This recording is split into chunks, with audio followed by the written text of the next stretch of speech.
सरकार काम कैसे करती है देखो, हमने वोट दिया एमएलए को, एमएलए है वो, जब सीएम बनता है जो भी आदमी, वो 5-5 10-10 करोड़ प्रत्येक एमएलए को देगा। तो हम्म, कभी कभी ज्यादा भी, पर हाँ 5-10 करोड़ तो देना ही पड़ता है। तो जो भी सीएम बनता है उसके स्पॉन्सर है वो सभी एमएलए को 5-10 करोड़ देते हैं, फिर वो ठप्पा मारेंगे और उसको सीएम बना देते हैं। अब सीएम है वो अब मंत्री बनाता है, सीएम ने मंत्री बनाया हेल्थ मिनिस्टर, अब हेल्थ मिनिस्टर है उसको मंत्री किसने बनाया? आपने वोट देके बनाया क्या? नहीं बनाया ना। आपने वोट दिया है स्वास्थ्य मंत्री कौन होना चाहिए कभी? आपने नहीं वोट दिया है कभी सीएम कौन होना चाहिए? नहीं। आपका लेना देना ताल्लुक क्या है? कोई ताल्लुक तो है नहीं आपका। तो आपने वोट दिया एमएलए को, एमएलए ने आपके वोट इकट्ठे किए, आगे जाके 5-10 करोड़ में बेचा, बेच के, और सीएम, और फिर वो बोली पे बिकते हैं कि भाई किसको बनाना है, गहलोत को या पायलट को? तो भाई कौन कितना पैसा देगा उस पर डिपेंड चलता है मैटर। तो अब वो गहलोत ने ज्यादा पैसा फेंका तो वो गहलोत है, पायलट ज्यादा फेंक देगा वो पायलट हो जाएगा।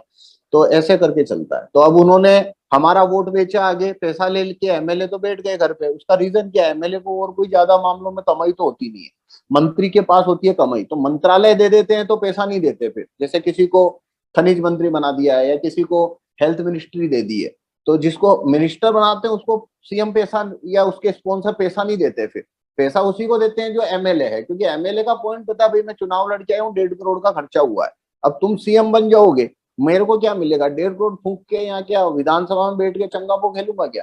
भाई पैसा तो कवर करो, घाटा तो खत्म करो।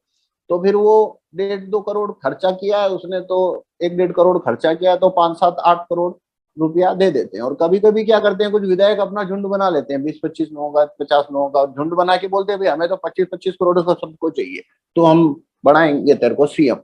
तो ऐसा जो बन जाता है तो फिर ठीक है, वो गुट को फिर ज्यादा पैसा देना पड़ता है।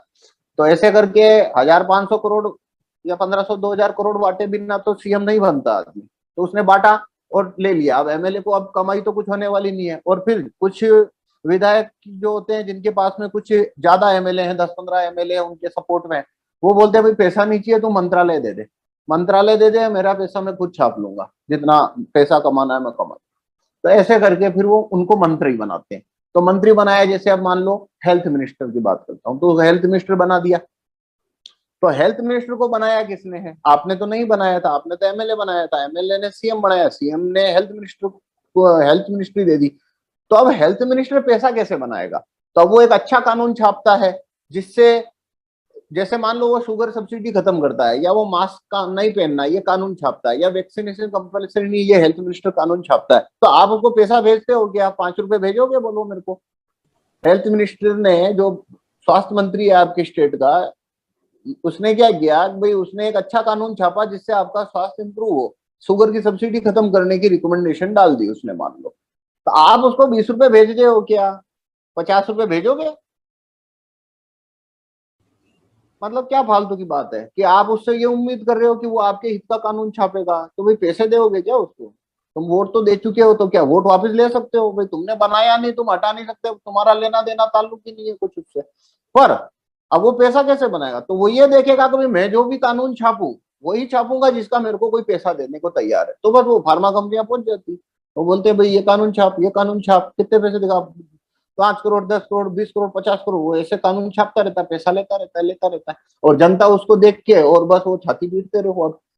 और अब उसको तुमने बनाया नहीं ना निकाल सकते हो। तो अब जैसे मैं एग्जांपल देता हूँ, ये जितना भी सर्कस चल रहा है ना कोरोना का, ये सारा का सारा हेल्थ मिनिस्टर के उसमें आता है।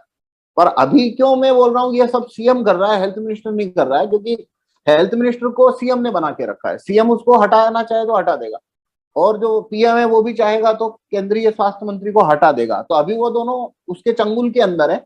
पर ये पूरा जो एरिया है ना कोरोना का, कभी मास्क लगाना चाहिए नहीं लगाना चाहिए, इसका नोटिफिकेशन या इसकी पावर कि भी होना चाहिए नहीं होना चाहिए, ये पावर है हेल्थ मिनिस्टर के पास। वो ये बताएगा, वो ये बता सकता है 5G आना चाहिए या नहीं आना चाहिए। हेल्थ मिनिस्टर के पास पावर है, वो 1 महीने के अंदर सर्वे करके एक रिसर्च करवा सकता है और करके वो रिकमेंडेशन डाल देगा भाई 5G आया तो लोगों को लॉस है। तो बस खत्म हो गई बात, अब 5G नहीं आएगा तुम्हारा। अगर उसने बोल दिया मास्क लगाने से कोरोना के संक्रमण का कोई लेना देना नहीं बनता है, खत्म हो गई बात। अब ये मास्क का कानून नहीं बनेगा। वो बोलता है भाई ये जिसने स्टेरॉइड इसके ट्रीटमेंट में दे रहे हैं, वैक्सीन है, तो वैक्सीन लेना कंपल्सरी, ये भी हेल्थ मिनिस्टर का एरिया है, उसके पास में वो सारे संसाधन, टीम और अथॉरिटी होती है। पर उसको पैसा दे रहे हैं वो। अब मेरे को बोलो आप दे रहे हो क्या यार, आप तो पैसा नहीं दे रहे। और वोट वापसी सीएम, वोट वापसी मंत्री, ये कानून क्या करता है? ये कानून ये करता है कि भाई तेने ये कानून डाला, हम तेरे को हटा देंगे और दूसरे स्वास्थ्य मंत्री को रख देंगे 3 दिन में। तो उस केस में क्या हुआ, वो कानून नहीं छाप पाएगा।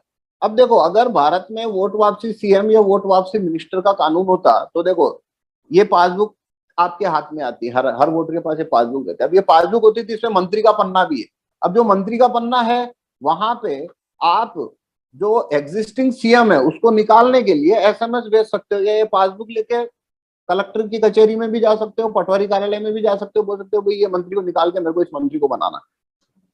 तो क्या होगा भाई, 15 दिन में वो ये ड्रामा शुरू करेगा। 15 दिन के अंदर स्टेट, मान लो राजस्थान का स्टेट, राजस्थान के अंदर 6 करोड़ वोटर हैं, 5 करोड़ वोटर हैं, 4.5 करोड़ वोटर हैं, वो 4.5 करोड़ में से 1 करोड़ वोटर ने अगर उसको एसएमएस भेजा तो भाई इसको निकालते हैं, बात खत्म है, उसकी नौकरी जाने की कंडीशन में आ गई। अब कोई भी स्पॉन्सर या उसको बचा नहीं सकता ना, और इसकी जगह हम किसी दूसरे को रख रहे हैं, तो क्या होगा, वो या तो कानून कैंसिल करेगा या जनता उसे बदल देगी। तो उसका कनेक्शन वोटर से बन गया। ये है स्थायी समाधान। ये मुख्यमंत्री के ऊपर है, ये स्थायी समाधान है। तो भाई वो सुबह से शाम तक कुछ भी कानून छापे, वो छाप ही नहीं पाएगा। पर अब देखो, पॉलिटिक्स में बेवकूफ बनाने का धंधा क्या है, टेम्पररी सॉल्यूशन की तरफ लोगों को भेजो। ये पूरा कोरोना का जो जाल खड़ा हुआ है, वो सारा जाला खड़ा किया है हेल्थ मिनिस्टर ने। अब वो हेल्थ मिनिस्टर है, वो खड़ा कर पाया क्योंकि वोट वापसी का कानून नहीं था मंत्री के ऊपर। अब वोट वापसी का कानून आए, उसकी तरफ, उस मूवमेंट को आगे बढ़ने नहीं देने का। उसके लिए क्या है, एक एक झुंड है मास्क का विरोध कर रहा है, एक झुंड है वैक्सीन का विरोध कर रहा है, एक झुंड है लॉकडाउन का विरोध कर रहा है, एक झुंड है 5G का विरोध कर रहा है। क्या नाटक है भाई? तुम वहां मजमा लगा के ये कैंसिल करा दो, 6 महीने बाद वो नया डाल देगा कानून, तब क्या करोगे भाई? बात वो है, वो मतलब तुम उसे कुछ लॉस तो देने वाले नहीं हो, उसको बदल तो सकते नहीं हो, कुछ भी नहीं कर सकते हो, तो बस वो छाती कूटे करते रहो, कुछ होने वाला तो है नहीं। पर ये कानून है, अगर आपके पास ये पासबुक है तो क्या हुआ, ये सारा कोरोना का ड्रामा, ये एक मतलब 21 मार्च को लॉकडाउन आता और 15 दिन के अंदर या तो मिनिस्टर बदल जाता या लॉकडाउन खुल जाता, मास्क का कानून निकल जाता, सारा मैटर खत्म। 15 दिन का काम है, कुछ ज्यादा है नहीं। 2 साल खींच